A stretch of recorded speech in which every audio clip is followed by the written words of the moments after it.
հայ ժողովուրդը չի մոռանալու, թե ինչպես է Հայաստանի Հանրապետության քաղաքացին եղել լքված Բաքվի բանտ։ Այսօր ի պաշտպանություն Բաքվում գտնվող հայ ռազմագերիների կառավարության դիմաց կրկին բողոքի ակցիային հրավիրել մի խումբ հասարակական քաղաքական ուժեր։ Կառավարությունից նրանց հիմնական պահանջը գերիների ազատ արձակման հարցը պետության արտաքին քաղաքականության օրակարգ բերելն էր։ Այն փաստը, որ գերիները չեն վերադառնում, դա արդեն խոսում է նրանց անարդյունավետ աշխատանքի մասին, որը իրենց պարտականությունն է։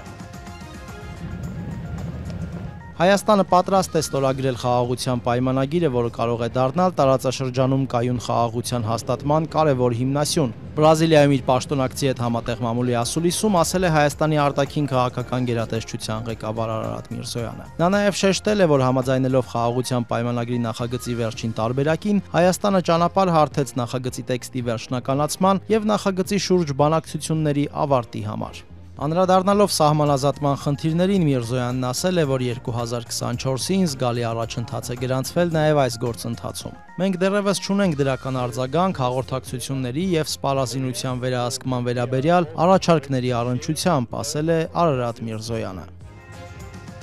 Հայաստանը շարունակում է խաղաղության օրակարգ առաջ մղել։ Հայաստանը պատրաստ է իր ստորագրությունը դնել ամբողջությամբ համաձայնեցված խաղաղության պայմանագրի տեքստի տակ։ Այսօր կառավարությունում ճեպազրույցի ժամանակ ասաց անվտանգության խորհրդի քարտուղար Արմեն Գրիգորյանը, նշելով, որ Հայաստանը նաև պատրաստ է տեխնիկական քննարկումներ սկսել օրվա, ժամի եւ մնացած հարցերը հստակեցնելու մասով։ Հաշվի առնելով, որ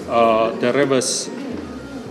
օրի եւ տեղի մասով համաձայնություն չունենք, շարունակում ենք աշխատել, երբ որ լինի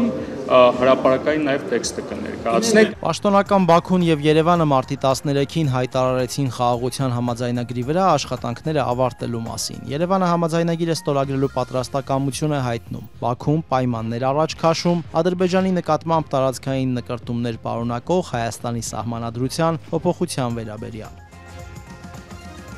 Լաս Վեգասի դատարանը երեկ մերժել է ԴՕԿ կուսակցության ղեկավար Վարդան Ղուկասյանին կալանքից անհապաղ ազատ արձակելու փաստաբանների միջնորդությունը։ Նա կմնա անազատության մեջ։ Այս մասին ազատությանը հայտնեց նրա փաստաբան Լևոն Բաղդասարյանը։ Նա նաև նշել է, որ միանշանակ բողոքարկելու են դատավորի այս որոշումը եւ այժմ ծանոթանում են հիմնավորմանը։ Փաստաբանը նաև նշել է, որ այս դատական ակտը կապ չունի Վարդան Ղուկասյանի արտահանձնման հետ։ Տվյալ գործով դատական լսումները շարունակվում են։